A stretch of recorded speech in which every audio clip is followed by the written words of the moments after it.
Bienvenidos a esta nueva mesa redonda en la que vamos a seguir profundizando en el tema del bien común, que, como se está analizando, es un concepto fundamental en la filosofía ética y política. En esta mesa, además, vamos a explorar cómo las libertades civiles y el principio de subsidiariedad son herramientas que contribuyen a construir una sociedad justa, una sociedad inclusiva y sostenible, una sociedad que debe tener como objetivo lograr el bienestar general y que todos los ciudadanos puedan prosperar de una manera digna, vivir una vida digna. Porque las libertades civiles, que incluyen derechos como la libertad de expresión o la libertad de asociación o de religión, permiten a las personas participar activamente en la toma de decisiones que afectan a sus vidas y a sus comunidades. Y esto resulta un aspecto clave del principio de subsidiariedad, principio que hunde sus raíces en la doctrina social de la Iglesia Católica y que aboga porque las decisiones se tomen en el nivel más cercano posible para los ciudadanos.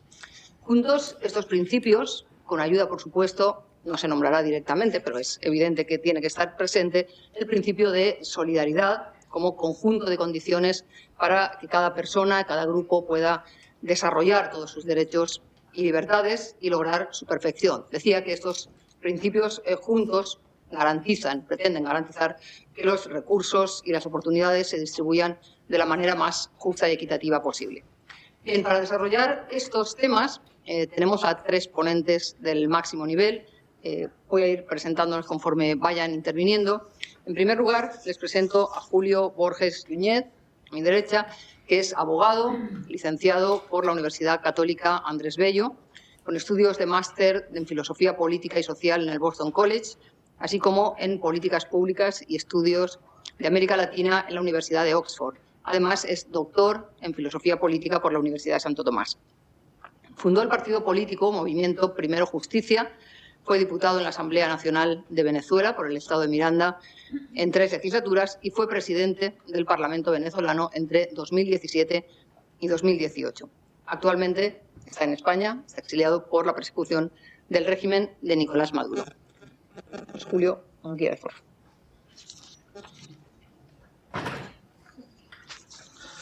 Bueno, muy buenas tardes. Muchas gracias, Esperanza. Muchas gracias, Helio, Juan Carlos, ACU, Cefas, por esta invitación. Y bueno, me toca hablar justo después del almuerzo, que es una hora frontera con el bien común. Unos despiertos, otros dormidos, pero haré lo posible para que sea entretenido esto. Bueno, lo primero que quisiera decir es que quienes venimos de Venezuela, aquí hay varias personas de Venezuela, a veces vemos lo que sucede en España y podemos decir con preocupación que venimos del futuro. Y venimos del futuro porque a veces suceden cosas que ya hemos vivido y nos preocupa verlas, que están de alguna manera gestándose y desarrollando. Y todo eso tiene que ver mucho con la conversación que tenemos el día de hoy. Trataré de trasladarlo en la medida de lo posible. Fíjense, para comenzar quisiera ir por lo más básico. A veces yo me pongo también a pensar un poco en las personas que después acceden a estos videos o la gente que viene aquí viendo de qué trata esto. Tenemos 3 palabras complicadas: bien común, subsidiariedad, libertades civiles. ¿De qué va todo esto, no? Y bueno, me gusta comenzar un poco por lo básico para después ir un poco a lo más complejo. ¿Qué significa y cómo se relaciona esto? Yo me lo imagino un poco, salvando las enormes distancias, como una especie de equipo de fútbol, donde el bien común incluye no solo a los jugadores, que son las estrellas, sino de la persona que está en la utilería haciendo el trabajo más básico, pero fundamental, de ayudar y estar al servicio de los demás, como el director técnico. Y el bien común es ese espíritu, como decía el profesor Rodríguez, de generosidad, de buscar dar todo para ganar, para avanzar, para hacer un equipo. De eso se trata, digamos, de manera muy general el bien común. La subsidiariedad se trata que no importa el cargo que tú tengas, no importa si eres Messi, o eres Angelotti, o quien tú quieras, o eres la persona que se ocupa de lo más humilde, cada quien tiene una responsabilidad, y la subsidiariedad lo que busca es que, de alguna manera, lo más básico tenga la oportunidad de tener la libertad de resolver y de poder hacer las cosas sin que todo dependa del director técnico. Y por último, las libertades civiles, que es esa entrega a los demás para la excelencia. Eso, llevado a términos muy, digamos, generales, es un poco lo que yo quisiera llevar en esta conversación a la política. Partiendo de algo que se habla todos los días, que es la crisis de la democracia en el mundo. Crisis que toca a los Estados Unidos, toca a España, toca a México, toca a Filipinas, toca a mi país, Venezuela. Y hoy se habla de manera generalizada de una crisis democrática, donde de alguna manera yo quisiera proponerles a ustedes cuál es la visión que yo tengo de por qué esta crisis mundial de la democracia. Y tiene que ver con mucho de lo que hemos conversado el día de hoy. A mi modo de ver, nosotros vivimos en una época que también es otra palabra que se repite y se repite mucho, que es la posmodernidad. Y creo que la primera víctima de la posmodernidad ha sido la democracia. ¿Cómo se entiende esa palabra que se repite tanto? Posmodernidad. Vivimos en la posmodernidad, todo es posmoderno. Bueno, de cara al ser humano, eso tiene unas implicaciones muy concretas. En primer lugar, la posmodernidad lo que habla es que los seres humanos tenemos una racionalidad muy disminuida. Es decir, el cerebro se nos ha encogido literalmente. Nosotros ya no tenemos la capacidad de ser una linterna que ilumine la realidad, sino que nuestra razón es apenas una especie de vela parpadeante que se puede apagar en cualquier momento. Nuestra razón ya no puede abrazar grandes conceptos, grandes principios metafísicos, sino que tiene que quedarse en esa parte que hablaban hoy, en la ratio, en ser simplemente una calculadora de fines y medios, pero que todo lo que va más allá de fines y medios es algo que no existe, es especulación, es algo que no tiene ningún tipo de espacio en la conversación pública. Es decir, la fe, la ética, los principios, eso queda privatizado completamente. Otro efecto de la posmodernidad es el tema de la historia. La historia ya no es algo que compartimos, sino que hay tantas historias como personas hay. Y el mundo está viviendo una especie de torre de Babel en la cual la fragmentación es lo buscado, la diferencia es lo buscado, y al mismo tiempo, en tercer lugar, lo hemos visto también el día de hoy, la noción de sujeto deja de ser una noción fuerte y pasa a ser algo débil, algo deconstruido, algo fluido, algo subjetivo, donde cada quien va decidiendo, en la mañana soy hombre, en la tarde soy mujer, y en la noche soy cualquier cosa que se me antoje como decisión subjetiva. Esa realidad posmoderna que vivimos hoy y que todo el mundo cree que es la cima de la libertad, sucede que es lamentablemente el clímax de la esclavitud humana. Es al revés. Es decir, mientras haya más sentido de esa libertad total radical, te vas convirtiendo de alguna manera en prisionero de una libertad que te fractura y te divorcia de tu propia condición humana. Ahora, eso llevado a la política, ¿qué significa? ¿Por qué creo yo, y me gustaría que fuera parte de esta conversación, considero que es lo común en todas estas crisis democráticas entre Estados Unidos, España, Venezuela, Filipinas y quien ustedes quieran mencionar? Creo que el problema de fondo, el problema filosófico, por llamarlo de alguna manera, es que se ha dinamitado el sistema de creencias en el mundo. Ya no compartimos un cemento, ya no nos une un cemento con el cual nosotros en algunas cosas, por más diferencias que tengamos, que son válidas, que son enriquecedoras y que otorgan pluralidad a la realidad, sin embargo, hemos dejado de compartir lo más básico. Y cuando llevas esto a la política, sucede que se destruye también un concepto que yo creo que es interesante analizar, que es lo que se ha llamado el centro político.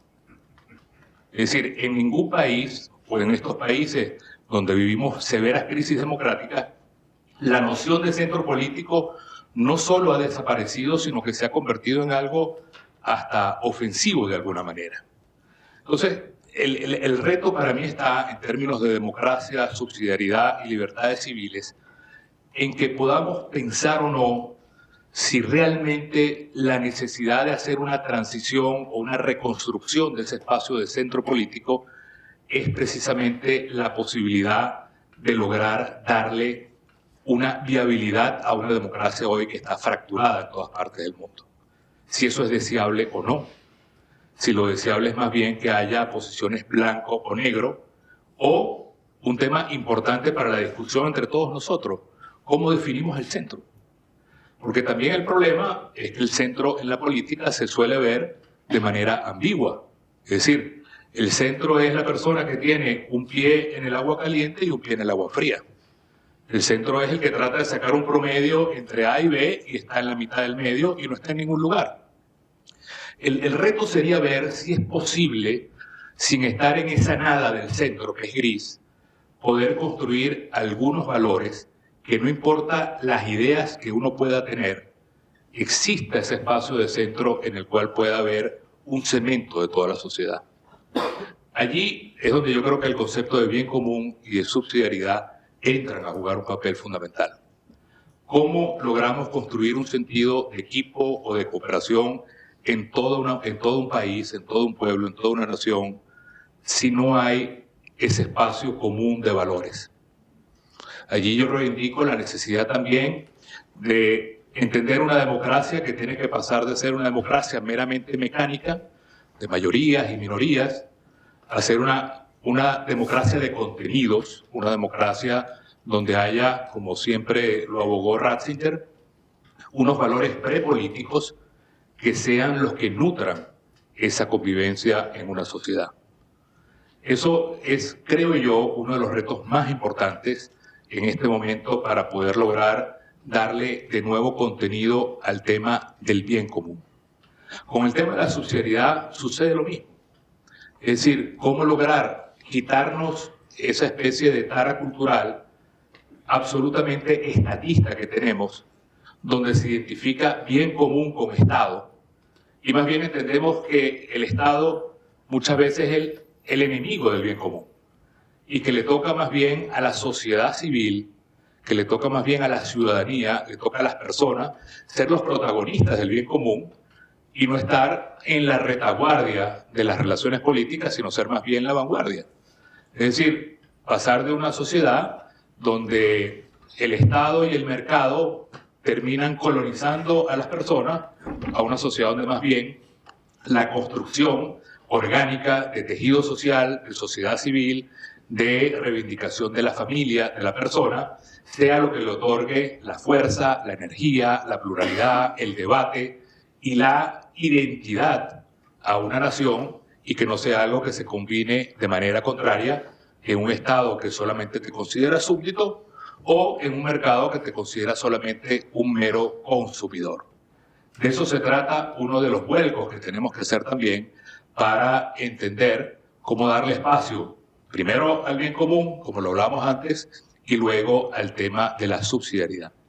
Y luego, en tercer lugar, está el tema de la libertad civil, entendida como una libertad responsable, no como una libertad anárquica, no como una libertad donde yo hago lo que me da la gana, donde yo me emancipo, como hemos visto el día de hoy, sino donde verdaderamente yo puedo desarrollar, en el sentido de libertad positiva, una libertad una libertad que es entrega, una libertad que es construcción de bien común, una libertad en la cual yo lo que voy a hacer es desarrollar a plenitud todo lo que yo pueda dar en función de los demás.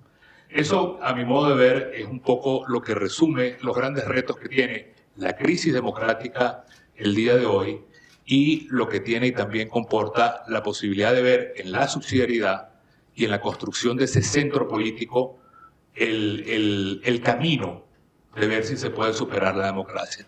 Si uno pudiera de alguna manera simplificar, porque la democracia no debe tener ni apellidos ni palabras de más, pero ¿cuáles son esos ingredientes esenciales que debería tener la democracia hoy?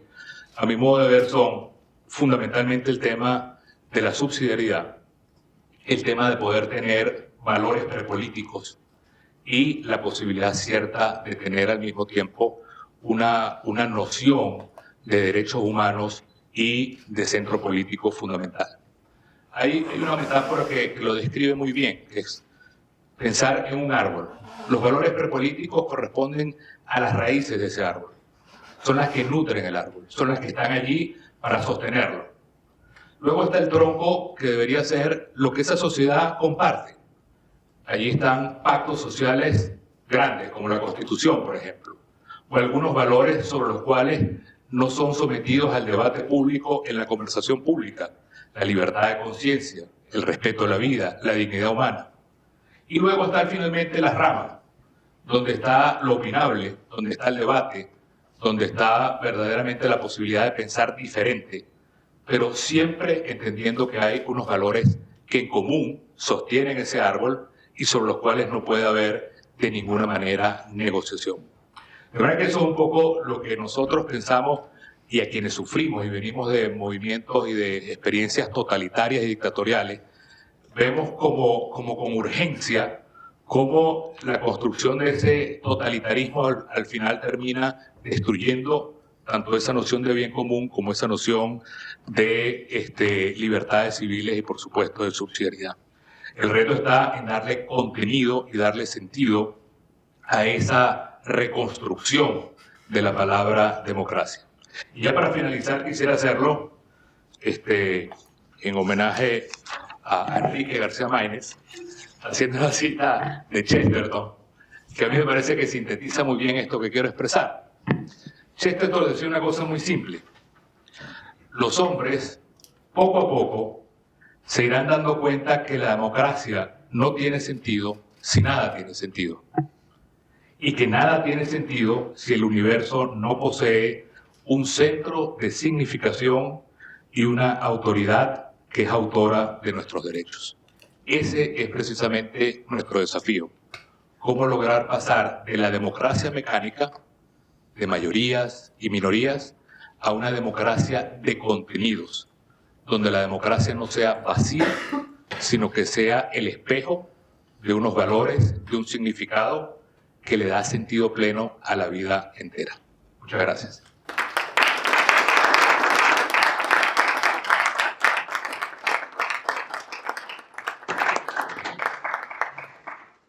Muchas gracias, doctor Borges, también por ajustarse tan estrictamente al tiempo previsto. Bien, le paso la palabra a continuación al doctor Mark Oppenheimer, doctor en Filosofía Política por la Universidad de Notre Dame. Ha sido investigador durante 3 años en la Universidad de Virginia y actualmente es profesor en la Facultad de Filosofía de la Universidad de Navarra. Su campo de estudio son las ciencias políticas. Entre los distintos cargos de responsabilidad, he dicho que sea muy breve con su currículum, simplemente destacar su labor en el 2º distrito del Congreso de Indiana, en la oficina del congresista Joe Donnelly, que actualmente es embajador de Estados Unidos ante la Santa Sede, y en su cartera incluía, entre otras, las áreas de inmigración y de ejecuciones hipotecarias. Como no quiere que siga diciendo nada más, lo dejo ahí, le paso la palabra. Cuando quiera. Muchas gracias. Primero de todo, también quiero dar mis gracias a CEU CEFAS por esta invitación y por Juan Carlos por pensar en mí para pasar estas jornadas pensando y conversando sobre un tema, el bien común, que es el eje de mi investigación durante bastantes años ya. Es mi primera vez en Valencia y también agradezco la oportunidad de estar aquí. Y mi primera vez impartir una charla fuera de mi propia universidad en español. Entonces ruego que perdonas mis errores de idioma, que seguro serán numerosos.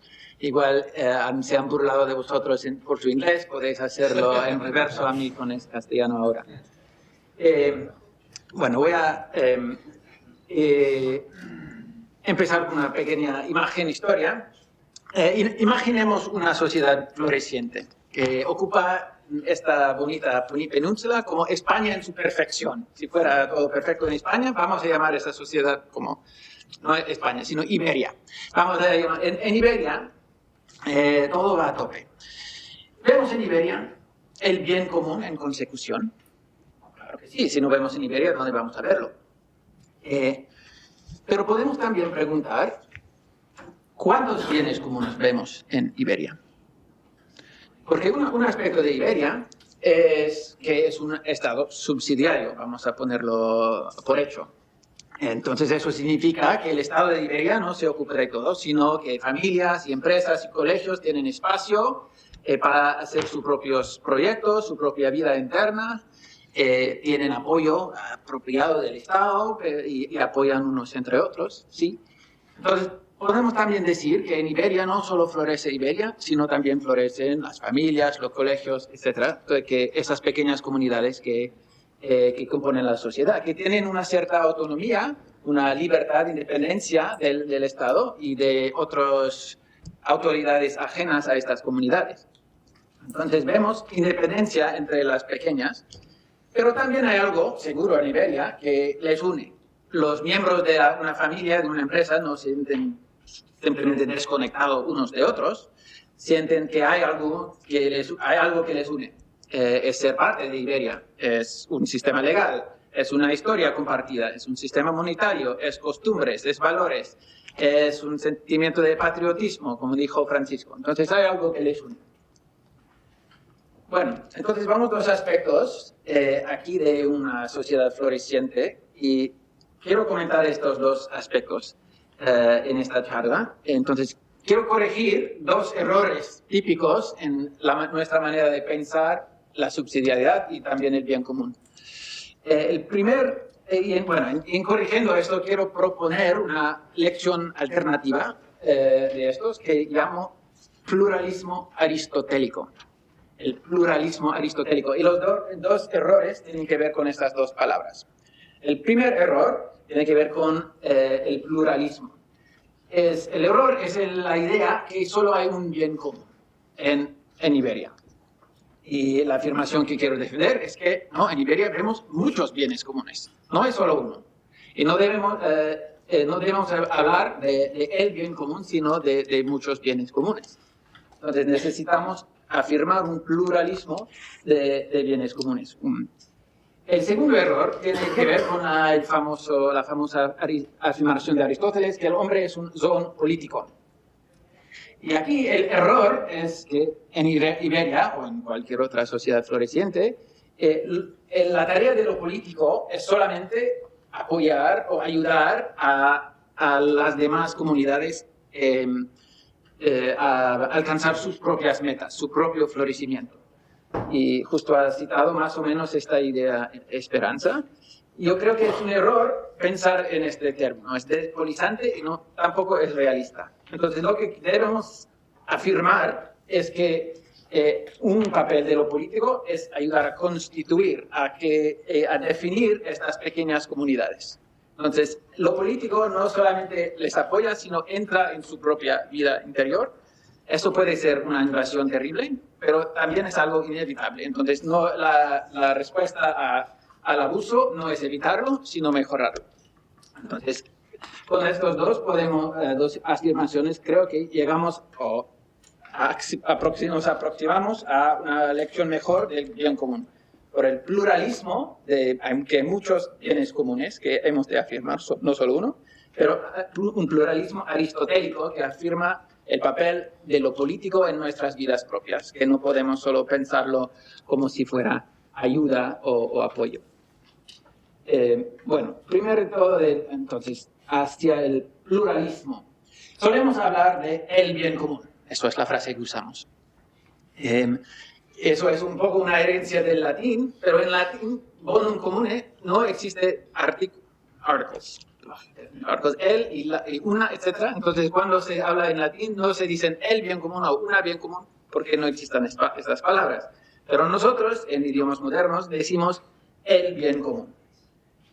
Pero creo que esta forma de hablar es un problema, porque nos da la impresión que el bien común, hay un bien común, y que es el bien común de una sociedad concebida como una gran organización, que tiene una visión corporativa que es muy amplia, muy compleja, pero esta visión corporativa es el bien común y abarca el florecimiento, la excelencia de todos los individuos, también de todos los grupos que componen la sociedad.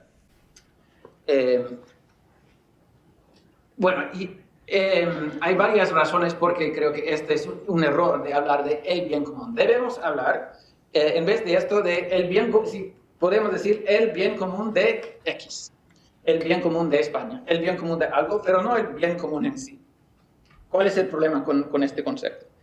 Bueno, lo mayor que veo yo es que es muy difícil pensar, hasta imaginar o teorizar sobre este concepto. Si habéis pasado algún tiempo reflejando sobre el bien común, habéis notado que es un concepto que aspira a mucho, a resolver todos los problemas y todas las oposiciones, la naturaleza, y lo natural y lo político, lo privado y lo público, lo ético y lo etcétera. Entonces, intentamos pensar todos sobre el marco del bien común. Y eso lo hace al concepto, a mi parecer, más o menos no manejable.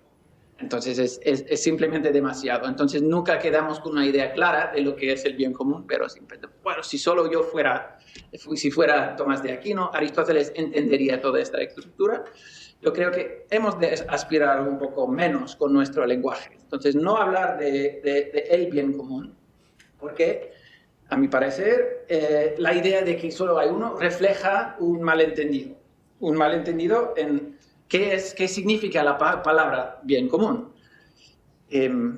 Igual habréis notado que, aún en este congreso que lleva por título Las fronteras del bien común, no hemos hablado muchísimo sobre bien común. Empezamos con la palabra y vamos a otras palabras. Eso es un poco normal, ¿no? Porque es bastante difícil, si es demasiado, aspira a todo, es difícil enfocarte allí. Pero tenemos que esforzarnos a ser muy precisos con el lenguaje de bien común. Entonces, aquí quiero postular dos ideas sobre cómo pensamos el bien común o cómo debemos usar esta palabra o esta frase. Postulado 1 es que cuando hablamos de bien común, tenemos que identificar siempre una comunidad específica. Entonces, ¿por qué un bien no es común simple por ser bueno? Y el arte, por ejemplo, es algo bueno, pero no es un bien común hasta que vemos que hay una comunidad de gente que están promoviendo o interesándose en este bien. Sea la comunidad de gente que ama a los artes o los integrantes de un museo o alguna otra comunidad que hace del arte un bien suyo que tienen en común. Y es en común entre la gente que son miembros de esta comunidad. Entonces, siempre hemos de preguntarnos entre quién el bien es común entre quién. Podría ser el bien de España, el bien de Valencia, el bien de mi familia, el bien del universo, de la planeta, pero por lo menos hemos de identificar algún marco, una comunidad que es el bien de bla, bla, bla. Entonces, para hablar bien, empezando con una comunidad. Y para preguntarnos, pues, ¿qué es el bien común de estos? Esto es, también hay que definirlo. En general, el bien común de una comunidad es simplemente su excelencia como la comunidad que es. Entonces, el bien común que compartes como universidad CEU es ser una excelente universidad. Eso parece un poco tonto, pero eso es el hecho. El bien común de mi familia es ser una excelente familia. El bien común de una empresa es ser una excelente empresa, con todo lo que eso excluye y también incluye. Entonces, en mi familia, nuestra bien común incluye relaciones de amor, de intimidad, de formación de los hijos, de hacer las tareas, bla, bla, bla. Pero nuestro bien común no incluye resolver la guerra en Ucrania o problemas climáticos o lo que sea. Eso porque un bien común es lo que los miembros pueden y deben alcanzar actuando juntos como miembros. Los miembros de un equipo de fútbol deben ser un excelente equipo y eso es su bien común. Si algo va más allá de lo que pueden hacer juntos, no es parte de su bien común. Entonces, ya con esto hemos de ver que el bien común de una familia y el bien común de una empresa no tienen mucho que ver unos con otros. Entonces, son independientes. Ya vemos, pues, un pluralismo de bien común, de bienes comunes. Si quiero realizar el bien común de amor íntimo, necesito una familia. Si quiero realizar el bien común de fabricar coches, necesito una empresa. Y estos pertenecen a distintas formas sociales y no podemos alcanzar uno con la otra forma.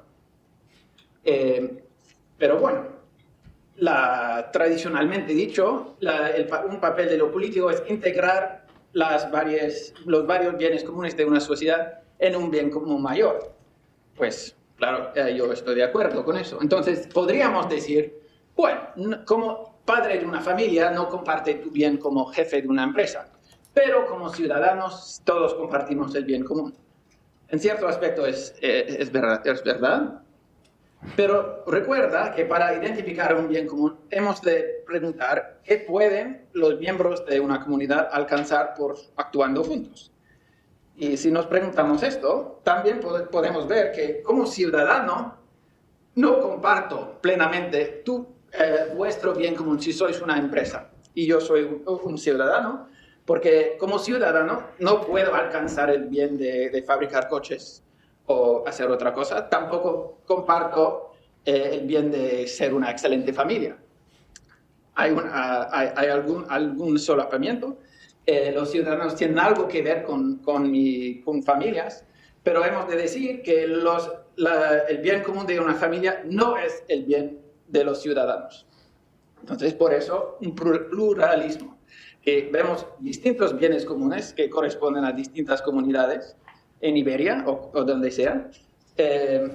Y esta realidad de varios bienes comunes es lo que pretende proteger y fomentar el principio de subsidiariedad.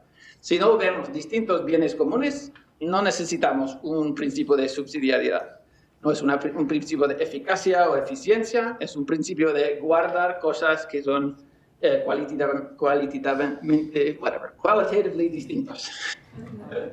A veces voy más allá que en español. Entonces, por eso pluralismo. Afirmamos que hay varios bienes comunes ahí. Creo que gente de derechas hay una tentación a un cierto romanticismo del Estado, como también los de izquierdas, que si solo tuviéramos una idea correcta del bien común, si compartimos una idea del bien común, tendríamos todo, habría un bien común, eso es todo lo que necesitamos, pero diría que no. En Iberia, donde todo el mundo tiene lo correcto, hay muchos bienes comunes y es bueno así. Ok, ahora, históricamente el principio de subsidiariedad se propuso para defender familias, iglesias y otras comunidades pequeñas contra el Estado o para ganarles una independencia. Pero no debemos exagerar la independencia o la autonomía de las comunidades particulares, de familias y empresas, de lo político. Si no, si lo hacemos así, vamos a terminar con una idea de subsidiariedad completamente despolitizante. Vamos a olvidar del aspecto que ha señalado Aristóteles, que el hombre es un animal político, un son político. Y eso no es solamente una idea que debemos o deberíamos ser así, es una afirmación que somos así y vamos a ser así.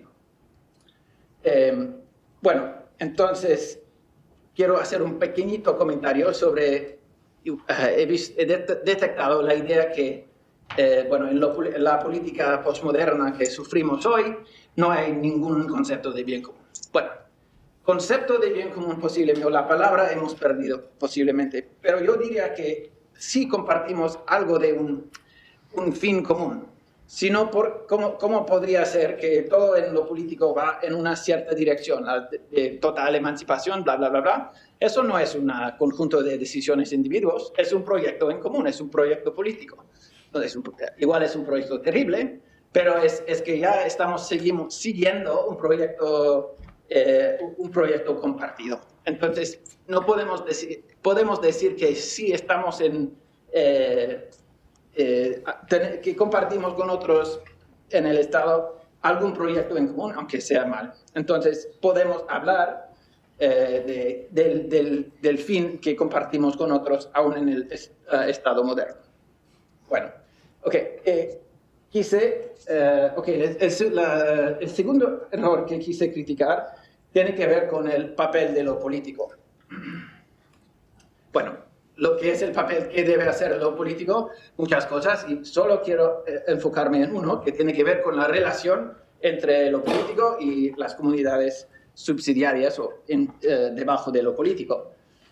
Y hay un texto famoso, católico, que viene del Segundo Concilio Vaticano, del Gaudium et Spes 26, que dice, como ha indicado Esperanza, que el papel de lo político es solamente asegurar las condiciones para que las personas y los grupos alcancen su propio florecimiento. Esa definición, si es una definición, es equivocada. O por lo menos es profundamente incompleta. Porque indica que el papel de lo político es solamente apoyar. Pero lo político siempre va más allá de esto. Tocqueville nota que en siglos democráticos no solamente somos demócratas en la vida pública y en la política, sino también en las familias, en la industria, en la educación, etcétera, etcétera. Nota que, entonces, que los valores de lo político influyen toda la sociedad. Y eso no es una aberración, algo extraño, es algo normal. Porque en términos clásicos, la idea de una familia es una sociedad imperfecta. Y para ser entonces, imperfecta, ¿qué significa? No es completa. Entonces, para vivir una vida completa en tu familia, necesitas apoyo, pero no solamente apoyo de la comunidad más grande.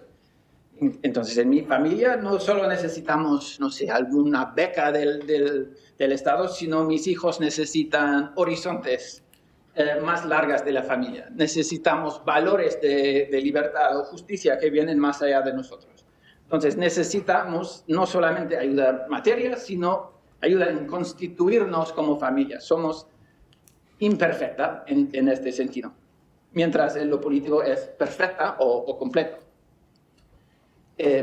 Otro ejemplo tomamos el ejemplo de la corporación, de la empresa. Podríamos decir que el bien común de la empresa va sobre ganancia y el papel de lo político es ayudar a una buena empresa a conseguir ganancia. Pero si nos preguntamos, ¿por qué es esto el bien común de la empresa o el fin común de una empresa? No es solamente por su naturaleza, sino también que lo político ha puesto leyes y una estructura legal a la empresa que le empuja hacia este fin. Entonces, ha ayudado a empresas a definirse acerca de ganancia. Por ejemplo, ha empoderado a accionistas en vez de obreros, algo así. Entonces, vemos una influencia que viene de arriba, que influye la vida, la actividad internal de una empresa. O también hoy vemos que, por lo menos en los Estados Unidos, muchos temas del woke, de la igualdad que entran en de las empresas. Igual eso es malo, porque están introduciendo fines ajenos a la economía aquí. Pero bueno, este tipo de influencia es algo que hemos de esperar, y no es completamente evitable. La idea es que valores políticos van a entrar en la vida, en la actividad interna de comunidades debajo. Entonces, cuando pensamos la subsidiariedad, el apoyo que viene de arriba a abajo no es solamente cosas materiales, sino ayuda a definir a estos. Entonces, tenemos que reconocer esto. Igual en momentos de corrupción hay que minimizar esta influencia, pero yo creo que es algo inevitable. Entonces, para vivir bien dentro de nuestros colegios, nuestras familias, tenemos que, no sé, luchar políticamente o intentar conseguir que el bien común más amplio o de la sociedad más amplia es más o menos sana, porque siempre va a influir a la vida privada. Entonces, con el pluralismo podemos afirmar a un lado que hay varios bienes comunes que no se reducen entre sí y hay que protegerlas, pero con el lado de lo aristotélico, esta autonomía que tienen es siempre relativa, no es completa. Van a recibir influencia de lo político y por eso hay que mejorar y vivir políticamente bien, aún para vivir bien en lo privado. Gracias.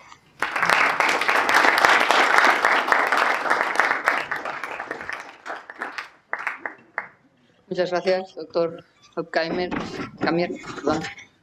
Bien, les presento, para acabar la mesa, a don Miguel Ángel Belmonte, licenciado en Filosofía y Ciencias de la Educación por la Universidad de Barcelona, doctor en la Universidad Internacional de Cataluña, con la tesis titulada Prudencia, Orden y Vida Política de Aristóteles a Weber y vuelta.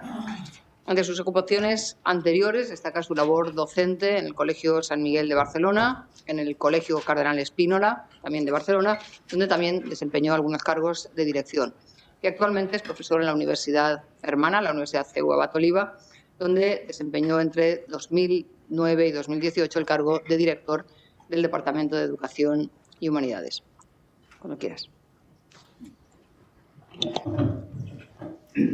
Primero de todo, pedir disculpas por el retraso, especialmente al señor Borges. Lo siento, media hora de retraso. El tren se tarda 4 horas en mí desde Barcelona a Valencia. Es un escándalo, pero bueno. Centralismo, en fin. Bueno. Y agradezco la invitación especialmente a Juan Carlos Valderrama y también pues, a Cefas y, por favor, por supuesto, al profesor Elio Gallego por su confianza. Espero no defraudar esa confianza. Voy a intentar hablar desde la perspectiva que a mí me atrae más y que es a la que me he dedicado más en mi vida académica, que es la aristotélica también. En eso vamos a coincidir. Y no precisamente porque Aristóteles hable mucho del bien común. De hecho, la expresión bien común solo se encuentra una vez en toda la política. Normalmente utiliza la expresión tocoine sinferon, que es la utilidad común, cosas así. Pero bueno, sobre el bien común, en el fondo, es sobre lo que está hablando Aristóteles, aunque uno no use esa expresión. Y sobre el bien común habla siempre todo el que tenga algo que decir en política. Y es perfectamente plausible que se siga hablando sobre el bien común. Esto me ha hecho recordar en los años 80 un grupo de la movida madrileña, no recuerdo cuál, en una de sus canciones la letra decía algo así como Hirohito y Mao Zedong luchan por el bien común, con lo cual no somos los primeros ni los últimos, ni es signo de ningún color determinado, sino que siempre está en el lenguaje político, esta expresión. Igual aquí también, sobre todo desde el siglo XIX y sobre todo desde comienzos del XX, el principio de subsidiariedad o el concepto de subsidiariedad.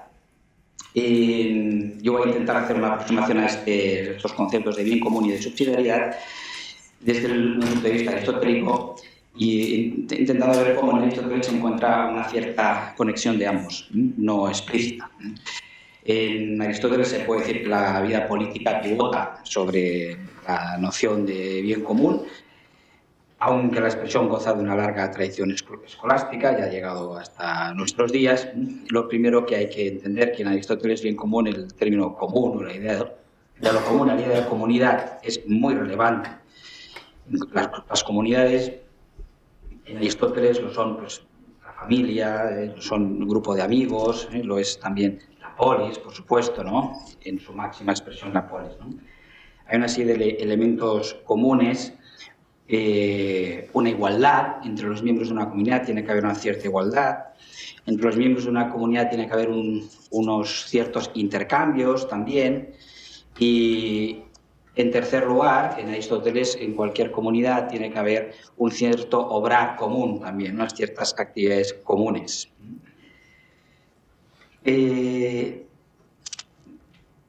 Me voy a saltar algunas cosas que tenía escritas para intentar abreviar más, porque entiendo que son unos 20 minutos así, ¿no?, de la intervención.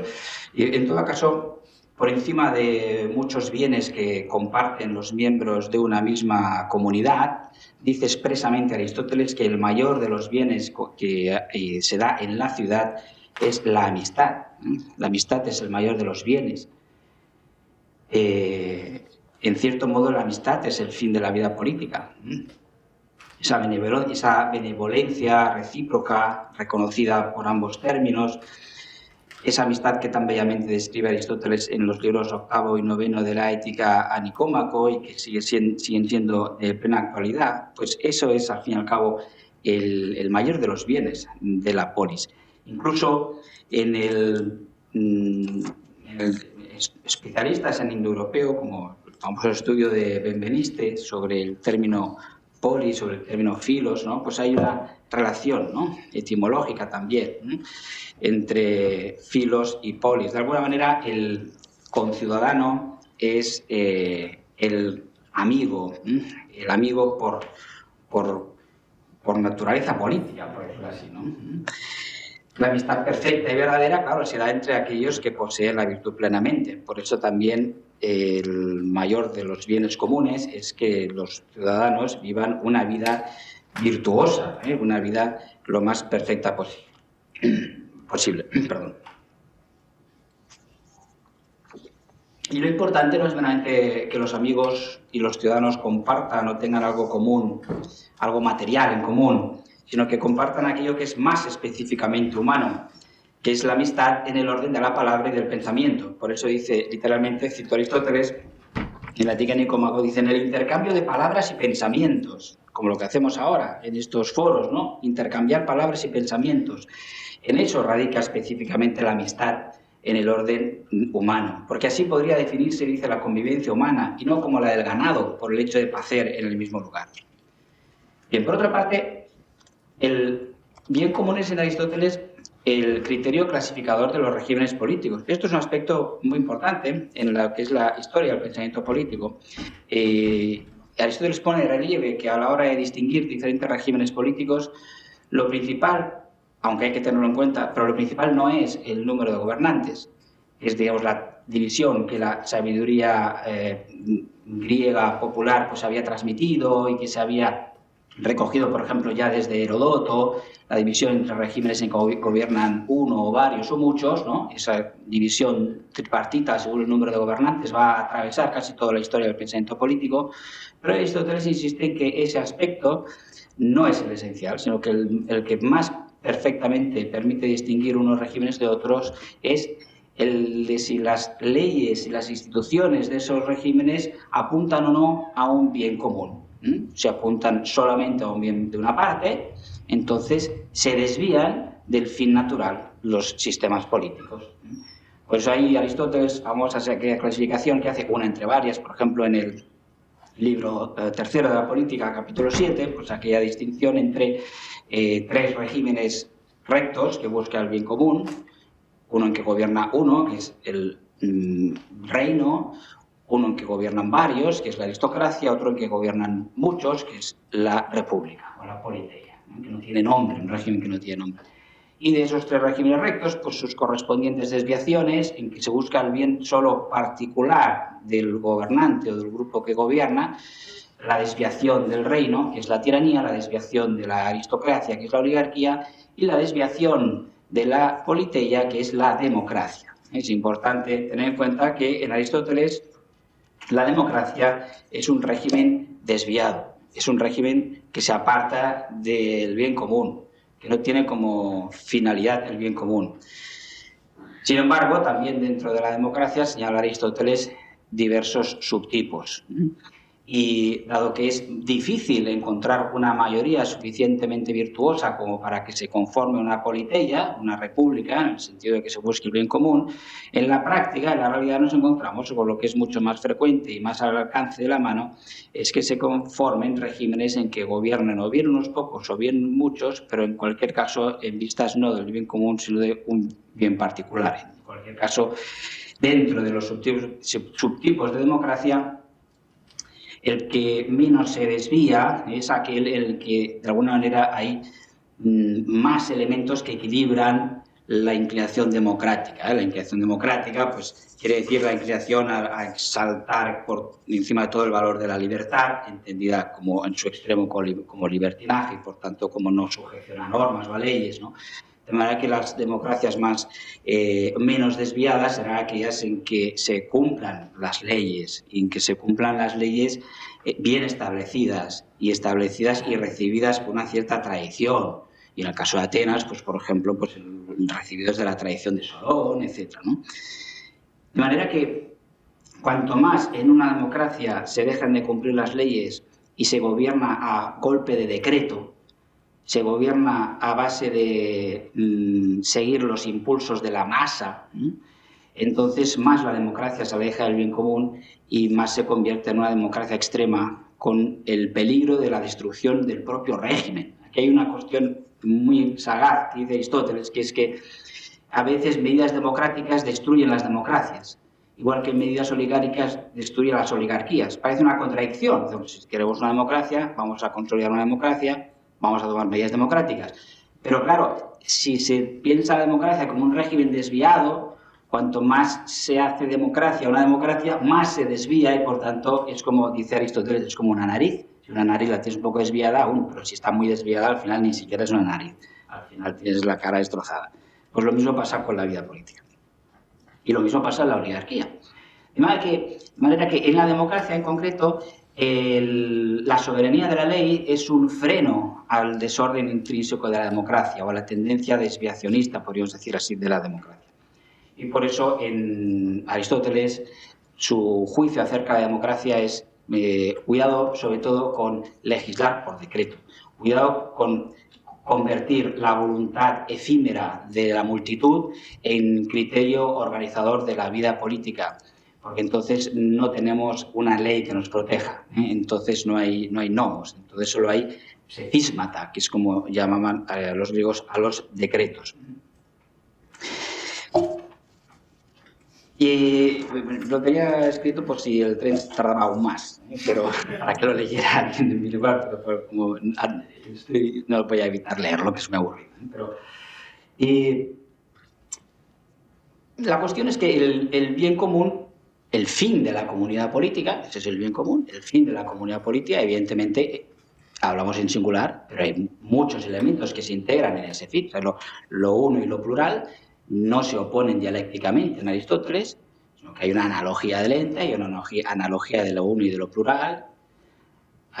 Me vino a la memoria que el célebre artículo de Francisco Canals, ¿no? Monismo y pluralismo en la vida social, a la que empezamos a ver lo uno y lo plural como antitéticamente enfrentados, entonces nos cargamos la vida política, como nos cargamos también la naturaleza o dejamos de entender lo que es el ser humano. Igual que si empezamos a entender lo masculino y lo femenino como principios opuestos y enfrentados, nos cargamos la vida humana, no entendemos nada de lo que es el ser humano.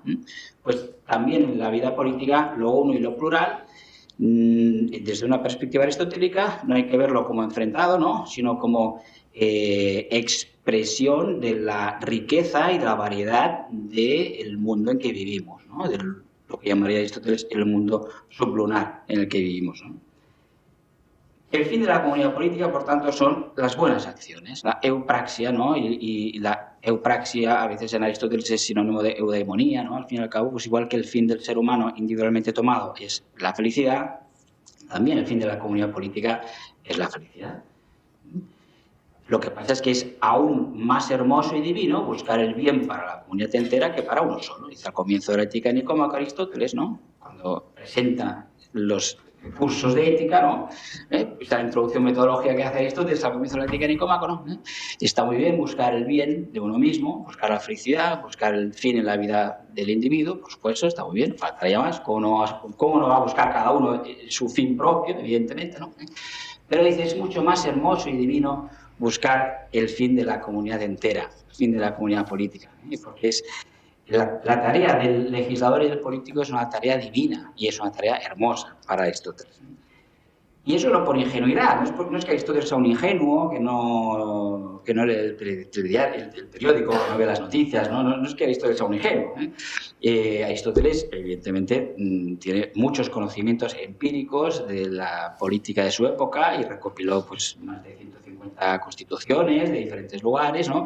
Y sabe perfectamente la diferencia entre el papel y la realidad, etcétera, etcétera. Y el propio Aristóteles, no olvidemos, que no dejaba de ser un personaje muy peculiar, porque daba clases principalmente, sobre todo durante sus años en Atenas, tanto como profesor dentro de la academia, como después, cuando vuelve después de su primer exilio, pues en los estudios que él organizaba y que él impartía las clases en aquello que luego se vino a llamar el liceo, pues Aristóteles no dejaba de ser un extranjero libre, eso sí, un esclavo, extranjero libre, que daba sus clases y que se dirigía especialmente, sobre todo, a atenienses jóvenes provenientes de familias con medios, con recursos, que podían pagarles esas lecciones y que eran ciudadanos de Atenas, cosa que él no era. Él no era ciudadano de Atenas, ¿no? Entonces es muy divertido esto, ¿no? Considerar que alguien extranjero que no tenía derecho a participar en las asambleas de Atenas, ¿no?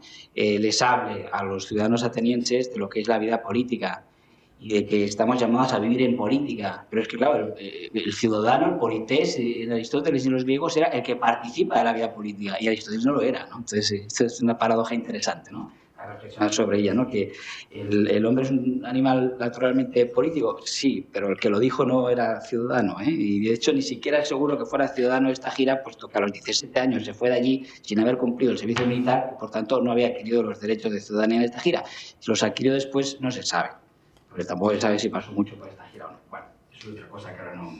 Pero bueno, la cuestión es que ¿cómo alcanzar las buenas acciones en la comunidad política? Bueno, hay que sobre todo saber tratar lo igual como igual, lo desigual como desigual. La vida social está llena de pluralidad, está llena de variedad. Si tratamos a todas las personas como si fueran exactamente iguales, estamos cometiendo injusticia. Lo que hace la democracia, precisamente, según Aristóteles, es equivocarse al pensar que porque somos todos iguales en algo, entonces tenemos que serlo iguales en todo. Mientras que su antítesis, la oligarquía, se equivoca en lo contrario. Mientras que la oligarquía lo que pasa es que, como que somos desiguales en riqueza, pues tenemos que ser desiguales en todo. Bueno, pues no, señor, porque somos desiguales en riqueza, no tenemos que ser desiguales en todo, ¿no? Pero la democracia también se equivoca al pensar que porque seamos iguales, por ejemplo, en dignidad, por ejemplo, ¿no? Pues entonces tengamos que ser todos tratados de la misma manera, o que tengamos que tener todos las mismas responsabilidades. Sería absurdo. De hecho, es propio de la democracia griega el sorteo de muchos cargos, pero no eran tan tontos como para sortearlos todos, porque, por ejemplo, el responsable de las tuberías y de los grifos, de las tuberías que llevaban el agua a Atenas, ese cargo nunca se sorteaba, ¿no? Por favor, es que eso es muy serio, o sea, con el agua no se juega. Entonces, eso ya pasaba en Atenas hace 25 siglos, no es una novedad, ¿eh? El gran problema del agua. Cuando los politólogos actuales hablan sobre los bienes comunes, todo el problema es cómo gestionar el agua, el recurso del agua, los bienes comunes, y si los gestionamos entre todos en sociedad es mejor que si los gestiona alguien desde un lugar alejado y tal. Sí, muy bien, esto es lo que siempre se había sabido, ¿eh? Que el agua es una cosa muy seria, ¿no? Entonces, subsidiariedad. Claro, uno piensa Aristóteles, no tiene nada que ver con la subsidiariedad. Lo más, yo lanzo una idea, ¿no? Aquí, hay un concepto de subsidio en Grecia, y en Aristóteles sale varias veces, que es el concepto de mixtos. El mixtos era una paga que, sobre todo a partir de la época de Pericles, se estipuló en las fases en que Atenas fue democrática, una paga para que el ciudadano participara en las asambleas políticas, en las asambleas de la ciudad de Atenas. Era una paga cuyo objetivo era asegurar que cuantos más ciudadanos participaran, mejor. Sobre todo, al decir cuantos más ciudadanos, cuantos más pobres participaran. Porque, lógicamente, en Atenas, como en general en toda la historia, ¿no?, el número de pobres en cualquier ciudad, en cualquier comunidad política, es mucho mayor que el número de ricos, obviamente. Por eso también Aristóteles dice que propio de la democracia es favorecer a los pobres, propio de la oligarquía favorecer a los ricos. Por eso lo de medidas democráticas destruye la democracia. Si queremos favorecer demasiado a los pobres y empezamos a masacrar a impuestos a los ricos, entonces al final los ricos se van, o se lleva el dinero a otro sitio, ¿no? O dejan de ganar dinero, ¿no? Entonces se hunde todo, ¿no? Y entonces, bueno, la cuestión es que si los pobres participaban era porque tenían la compensación de ese subsidio, de esa paga, de ese mixtos, ¿no? Porque el que tiene que trabajar cada día para conseguir vivir, para conseguir cenar esa noche, no tiene tiempo libre para dejar sus ocupaciones e irse a la asamblea y participar en las deliberaciones públicas y votar, etc. Entonces, se estimulaba la participación política con un pago. Y ese pago, en las fases de involución oligárquica en Atenas, se suspendía. Y luego en las fases de crecimiento de la democracia, intensificación de la democracia, aumentaba la cantidad. Aumentaba la cantidad. Es decir, cuanto más se paga al ciudadano para que participe en la vida política, más democrática es esa medida. Más se aseguran los fines, los objetivos de ese régimen democrático. Claro, luego eso tenía otras contrapartidas, ¿no? Que eran, por ejemplo, pues las tasas o multas para quedar exento del servicio militar. Y eso es una medida oligárquica.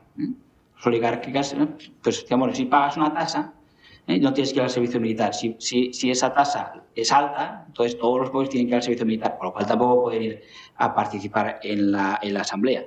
Entonces, bueno, esas medidas y contramedidas de tipo democrático o de tipo oligárquico, lo que me ha llamado la atención es que ese concepto de mixtos se traduce como subsidio a veces o como salario, incluso en griego actual, mixtos es salario, el salario que recibe un trabajador asalariado. Pero también mixtos tiene una connotación, por ejemplo, negativa en mistóforos, que es un mercenario. Un mercenario es el que lo hemos traído porque le hemos pagado, ¿no? Y entonces trabaja en nuestro ejército porque lo hemos pagado, ¿no? Entonces, fijémonos que el fin del subsidio no era algo así como de, bueno, vamos a asegurar que todo el mundo pueda participar en política por un tema de principios de derechos humanos, por ejemplo, o algo así. No era esto. El tema es, si los oligarcas o los que tienen riquezas participan en las decisiones políticas y son una minoría, entonces nunca saldrán adelante sus propuestas. Se trataba de asegurar por el número la victoria de los ideales, de los intereses, mejor dicho, ¿no?, del régimen democrático. Y ese es también uno de los elementos característicos de la democracia, en la primera defensa que se hace de la democracia en el pensamiento político, que es la de el persa Ótanes, en el famoso debate que Heródoto se inventa, pero que es muy divertido, en el que Ótanes acaba diciendo, al final la democracia da un montón de argumentos a favor de la democracia y en contra de la monarquía, y acaba diciendo, lo importante de la democracia es el número, somos más, ya está. Entonces, claro, esto no es la democracia en el sentido quizás ideológico actual. Entonces, bueno, pues esto de la palabra subsidiariedad viene de subsidio.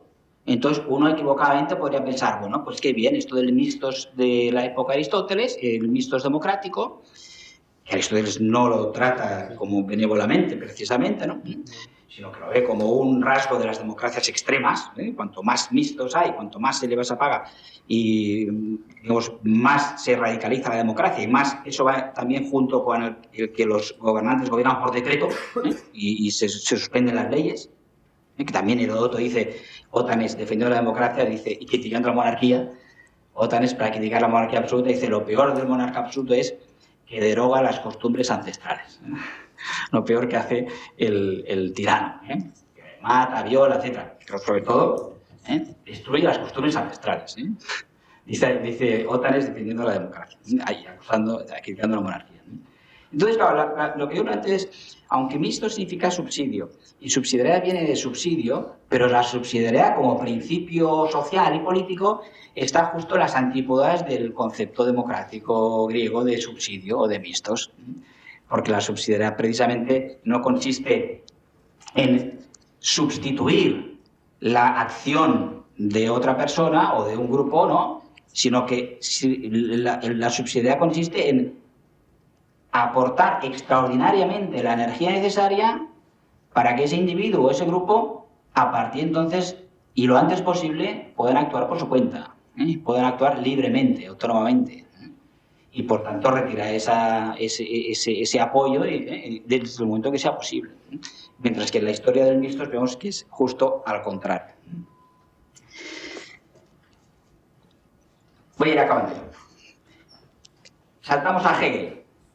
Así de golpe, es el triple salto mortal. Luego, si acaso, ya lo pondré por escrito para que se vea la justificación. Pero en la fenomenología del espíritu sostiene Hegel que el amor que un individuo tenga hacia otro individuo, así como el bien que un individuo puede hacer a otro individuo, es tan insignificante que no vale la pena ni hablar de ello, ni tenerlo en cuenta, especialmente en comparación con la acción inteligente universal del Estado. Hay el texto que no voy a leer de Hegel para no cansarles, pero la idea es esa, no me lo he inventado, ahí está el texto, ahí lo quiero, le digo dónde está. Claro, y por el contrario, Aristóteles considera la amistad como la forma superior de comunidad humana. Y como hemos visto hace un momento, el fin de la comunidad política son las buenas acciones y la amistad. Hasta el punto, dice Aristóteles, por ejemplo, en el libro 9 de la Ética de Nicomaco, que el amigo llega en ocasiones, lo leo, dice, es posible incluso que el hombre bueno renuncie él mismo a hacer una buena acción para que la pueda realizar el amigo. Y que sea más hermoso que realizarla él mismo la acción, dejar y ser causa de que la realice su amigo.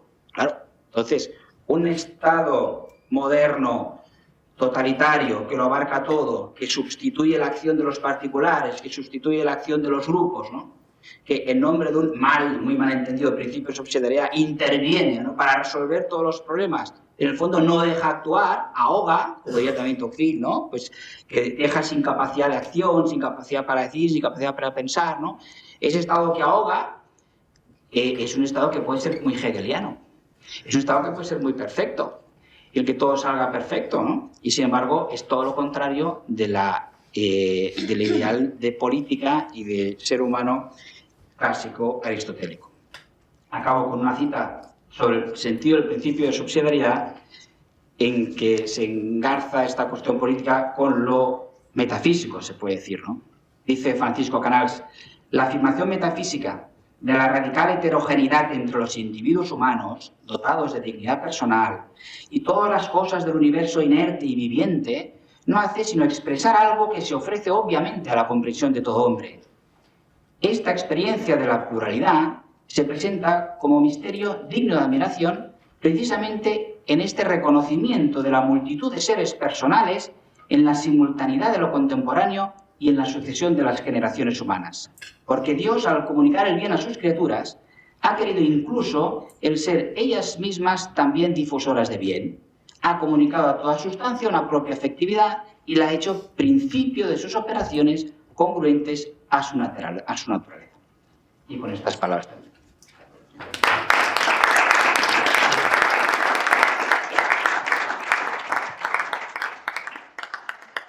Muchas gracias a los tres ponentes por el esfuerzo de sintetizar en pocos minutos temas complejos con planteamientos muy sugerentes, como el del doctor Borges con la idea del bien común como el centro, como el cemento que cohesiona ese centro político tan en crisis actualmente, el doctor Heubkamir con la existencia de diferentes bienes comunes, ahora el profesor Belmonte con la idea de los subsidios, de las buenas acciones como la finalidad de las comunidades, y que podemos profundizar ahora un poco más con las preguntas. Si les parece, podemos hacer primero si entre ustedes tienen alguna pregunta para alguno de los miembros de la mesa, si no le pasamos la palabra al público. Empezamos por el público. Pues, ¿alguna pregunta?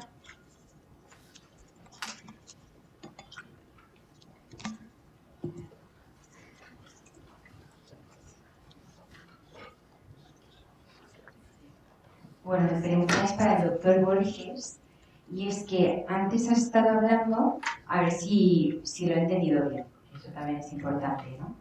Decía que había un problema filosófico en el que luego se dirigía al centro político, que se destruía, ¿no?, en el panorama actual. Entonces, luego decía, pues hay que lograr construir una cooperación para un poco lograr eso, ¿no?, en el que haya unos valores comunes. Claro, mi pregunta es, al hilo de todo lo que hemos ido comentando esta mañana, de toda esta resolución de la identidad de la persona, de cómo el panorama ideológico ha llegado a un extremo, ¿no? Es decir, que hay un problema antropológico y esto se manifiesta en diferentes grupos.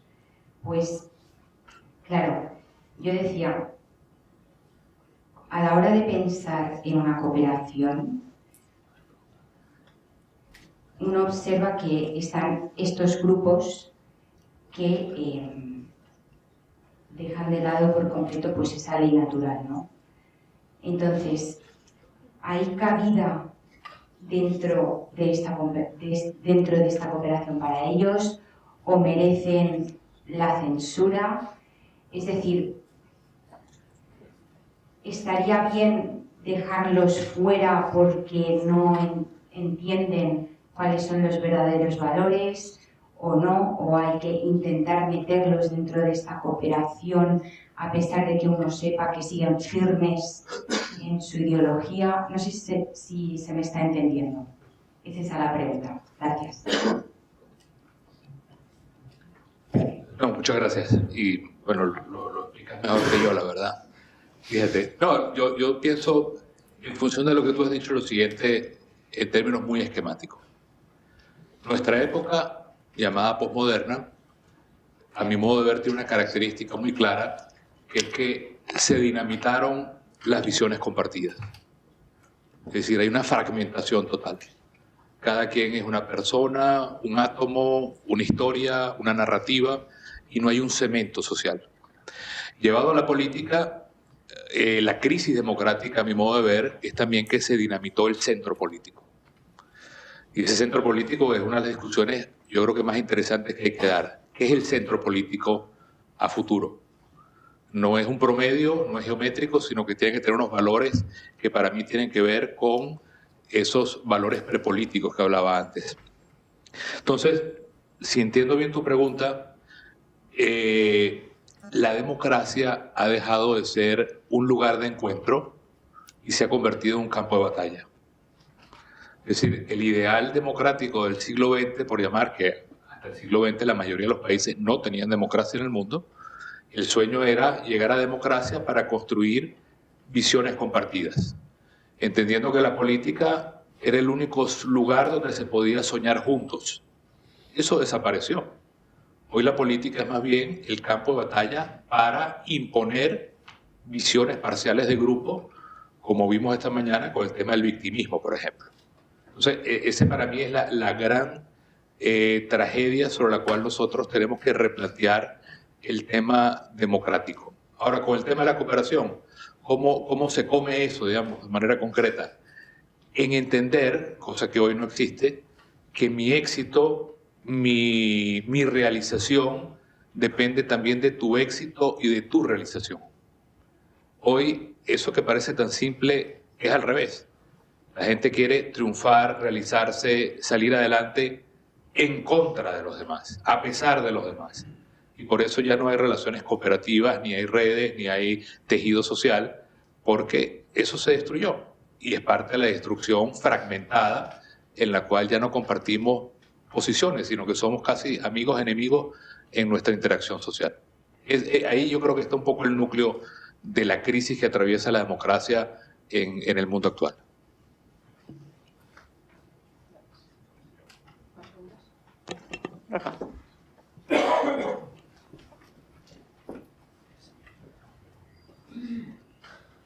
Buenas.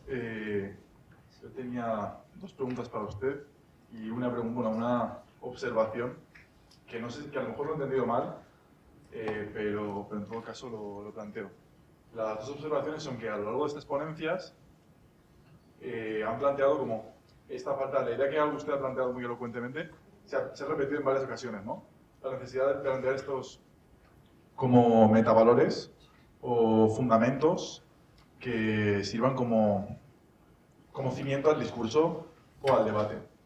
Lo que quiero plantearles es que cuál es el origen de esta fragmentación para usted, porque diferentes ponentes han dado indicios de cuáles creen que son las causas más filosóficas, ideológicas, rupturas religiosas, económicas. Entonces, como me ha gustado mucho su ponencia, quería saber cuál era su visión respecto a las causas. Y además, me gustaría saber la cita de Chesterton, me ha parecido brillante, ¿dónde es aquella? ¿De dónde está la cita? Bueno, la cita de Chesterton creo que es de un libro que se llama Lo que vi en América creo que la traducción es un poco así, lo que vi. Pero no me acuerdo, ¿Ah? Si le pongo en un acuerdo, discúlpeme. Sí. No. No, digo Enrique, porque Enrique es el experto en Chesterton. No, creo que es el libro Lo que vi en América, que es de alguna manera una crónica del viaje de Chesterton a los Estados Unidos. Estoy casi seguro que es allí y la voy a leer de nuevo porque la verdad es que es muy sabrosa, honestamente. Dice así: los hombres, poco a poco, se irán dando cuenta de que la democracia no tiene sentido si nada tiene sentido. Es decir, la democracia es algo vacío si no hay valores. Y que nada tiene sentido si el universo no posee un centro de significación y una autoridad que es autora de nuestros derechos. Ese para mí es la nuez, digamos, de todo esto. Y luego, cuando tú dices el tema de la fragmentación, yo lo que creo personalmente, no soy un experto, pero el origen de todo eso está en la crisis de la noción de verdad. Es decir, cómo la verdad se ha convertido en nuestra época en una mala palabra. El que habla de la verdad es violento, es autoritario, no quiere al otro, y lo importante es lo relativo, tu verdad, mi verdad, esa especie de fragmentación. Creo que el origen está en cómo la palabra verdad se ha eclipsado y ha perdido sentido en el mundo contemporáneo.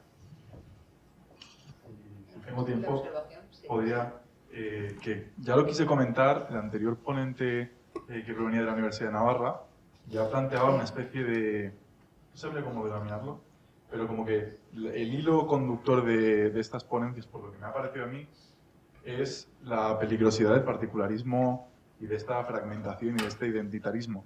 Sin embargo, ambos ponentes de la Universidad de Navarra siento que han expresado el punto contrario, que es la peligrosidad de entender, en su caso, un bien común único, ¿no?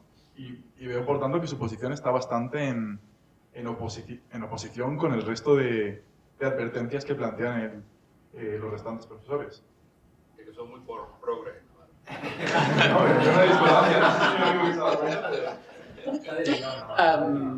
discutido. Igual sí. Pues intenté, hablando de pluralismo aristotélico, señalar que hay dos aspectos que hay que tener en cuenta.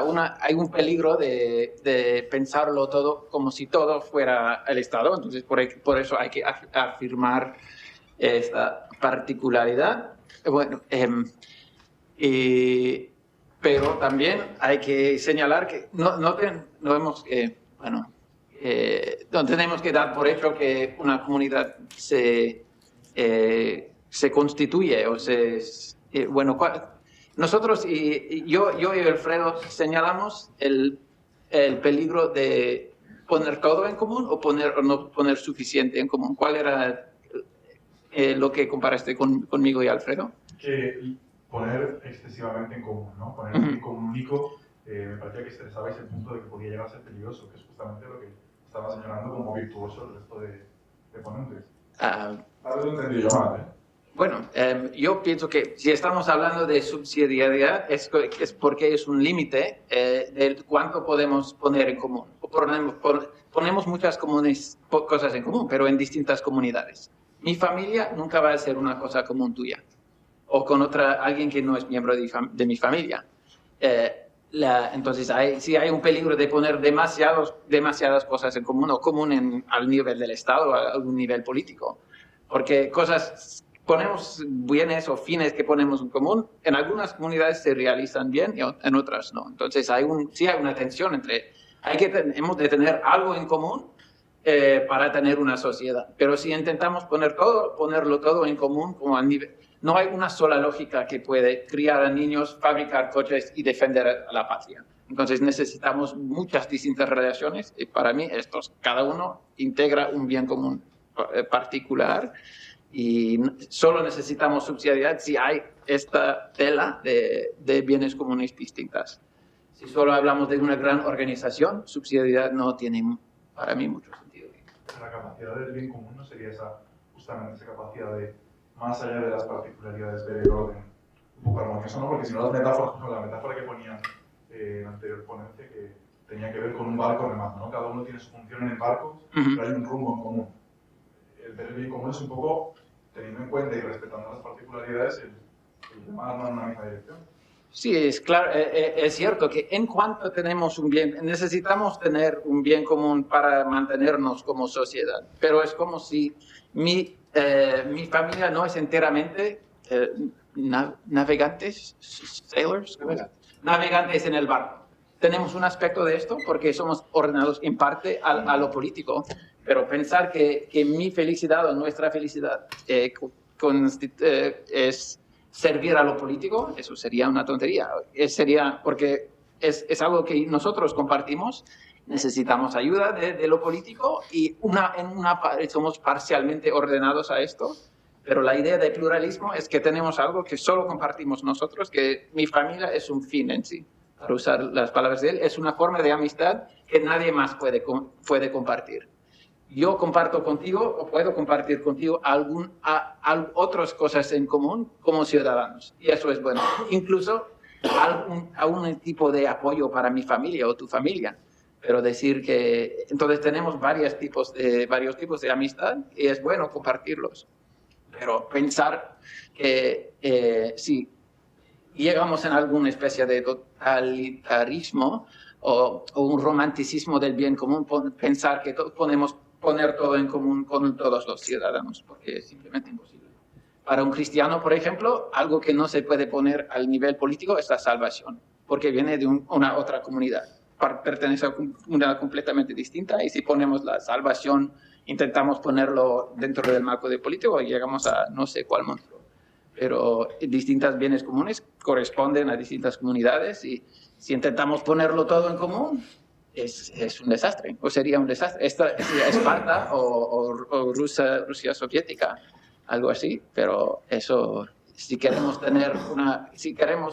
alcanzar bienes comunes sanamente, humanamente, tienen que corresponder a las formas sociales donde caben. Entonces, sí, podemos criar a niños al nivel del Estado, como dice Platón, pero sí, sería un desastre. Entonces, no sé si esto responde bien a tu pregunta. ¿Más preguntas?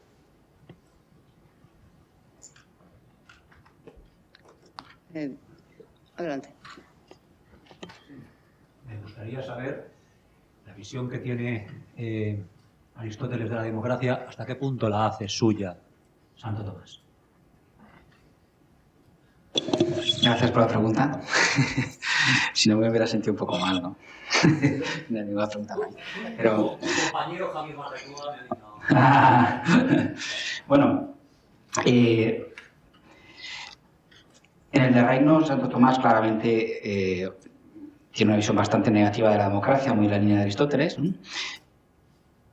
Muy en la línea de las partes en que Aristóteles critica la democracia. Pero claro, también es cierto que Aristóteles habla también en otro lugar, de la política, sobre la posibilidad de un régimen mixto, que en cierto sentido quizá podría ser algo como lo que se hablaba ahora, ¿no? De recuperar un centro, ¿no? Un centro, digamos, en el sentido de izquierda y derecha, sino una visión no dialéctica de la política, más por decirlo así, circular, por decirlo así, no como lineal opuesta entre contrarios, ¿no?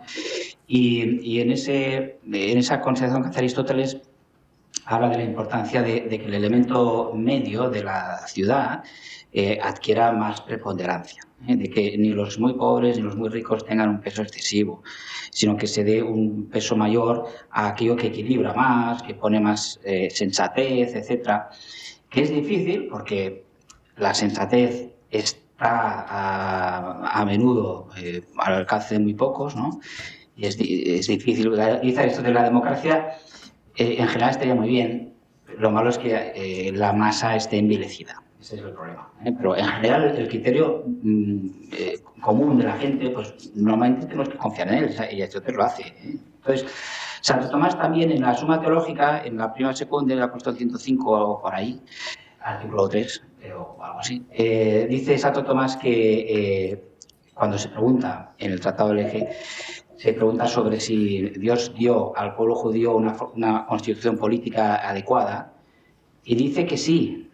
Y la razón por la que dice Santo Tomás que, y en esto yo creo que en parte se aparta de Aristóteles, en parte se coincide con él, la razón que da Santo Tomás es que ese pueblo de Israel tuvo un sistema político que no fue ni plenamente monárquico, ni plenamente aristocrático, ni plenamente republicano, sino que tenía un poquito de todo, que tenía, digamos, elementos de alguna manera de lo que sería el régimen mixto, que Leo Gallego en el libro Sabiduría Clásica y Libertad, tan bonito, ese lo explica muy bien.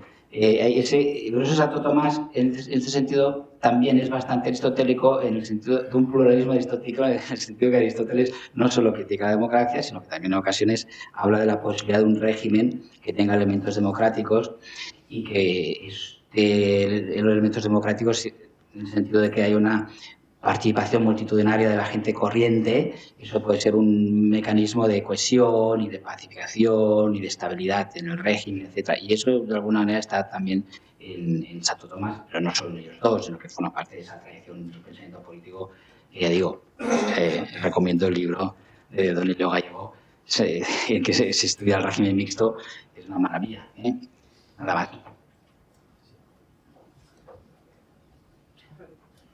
Bien, pues si les parece... Perdón, ¿había una pregunta más? Sí, claro. Sí, por supuesto. Muchas gracias. ¿Me oye? Sí. Gracias por todas las ponencias. A ver, mi pregunta va dirigida a la cuestión de la subsidiariedad. Creo que con Marc lo comenté antes en la comida. Que es que me da la impresión de que a día de hoy hay dos lecturas sobre la subsidiariedad que se imponen en el debate público, si es que la subsidiariedad tiene algún lugar en el debate público, tampoco demasiado. Pero me da la impresión de que hay una lectura, vamos a decir, liberal-libertaria, que destaca sobre todo el elemento negativo de la subsidiariedad, es decir, la ausencia de coacción, que sobre todo no se interfiera en mi ámbito de responsabilidad, pues el Estado y demás. Me parece una lectura incompleta de la subsidiariedad. Creo que Marc citaba un texto de Gaudium et Spes, pero hay otro en el que se habla expresamente de la subsidiariedad, que es 40º Anno, donde se destaca precisamente no solamente la subsidiariedad en el sentido negativo, sino eso que se comenta en Gerundio, dirigiendo, vigilando, urgiendo y castigando, y habla de las competencias exclusivas. Ahí se destacan las competencias exclusivas del mando político, es decir, aquellas que no se pueden de ninguna forma delegar, sino que en realidad le corresponden al mando político. Tenemos esa por un lado, que me parece que es hija de una cierta modernidad, es decir, la modernidad que ve en el otro el riesgo de que se invada mi ámbito, ¿no?, exclusivo. Y luego tenemos la otra, que es la que presupone la impotencia de la comunidad humana y, por tanto, la sociedad civil es un menor de edad y el Estado debe estar permanentemente asistiendo, etc. Me parece que, claro, la subsidiariedad coja, esta en la que solamente se ve el lado positivo, el Estado siempre tiene que ayudar porque tiene que socorrer, auxiliar permanentemente a una comunidad que no se puede valer por sí misma, y la otra, la subsidiariedad negativa, que ve en lo político siempre un mal. Estas dos lecturas, vamos a decir, miopes de la subsidiariedad, son las que están enfrentadas, y seguramente lo necesario sería recuperar, no sé cómo especialmente a Marc a lo mejor, pero me da la impresión de que la complementariedad de la subsidiariedad es precisamente el ver que no solamente es subsidio-socorro, pero que también es subsidio-socorro, es decir, hay que reconocer el ámbito de acción humana en el que somos plenamente capaces y también la ayuda, porque si de lo contrario pues perdemos esa visión completa de la subsidiariedad, que creo que es la idea general que se debe defender. Perdón. Sí, creo que estoy de acuerdo también que destacar solamente el lado negativo de déjanos en paz o que déjanos nuestro espacio libre, y también el lado positivo de ayúdanos a darnos una mano o decide para nosotros. Ambos tienen algún aspecto correcto. Entonces, por esto hay las formulaciones típicos, como 40º Anno que dices. Tenemos que tener esta sensación que... pero para mí una idea clave es que si hay lo que déjanos mantener esta tensión es la idea que hay un bien común al nivel más abajo, y que hay que dar a un lado darle espacio para crecer, porque solo se consigue si actúan juntos, pero también al otro lado necesita algún tipo de apoyo material igual, o sistemas legales, o también, como he destacado, definición o influencia de valores más grandes. Y si no da este apoyo, tampoco van a realizar el bien común menor. Por eso estas comunidades imperfectas no pueden ser sí mismos sin algún tipo de ayuda. Entonces necesitan. Pero bueno, normalmente cuando decimos ayuda vamos a pensar en becas o algo así. Un sistema legal o un régimen que da si destacamos la igualdad, eso no es exactamente intervención problemático en la vida de los pequeños, pero sí podemos interpretarlo dentro del marco de subsidiariedad, que es algo que necesitamos en nuestras comunidades pequeñas para dejarnos alcanzar los propios bienes. Pero el centro es que sí, lo que valoramos no es esos bienes más pequeños, que son importantes en sí. Una cuestión es hasta cuál punto se puede, si lo político puede entender lo que es ser una buena familia o ser una buena empresa, y hasta cuál punto quiere intervenir, porque hay una tentación de siempre intervenir más, pero bueno, y eso pone estos bienes comunes menores en peligro. Entonces, donde, bueno, voy a refugiarme en la prudencia, que es el último refugio de los aristotélicos. Mira, es una decisión prudente, pero bueno, la cuestión de prudencia ahí. Bien, pues ahora sí terminamos para ajustarnos al tiempo que teníamos previsto. Muchísimas gracias a los ponentes. Muchas gracias.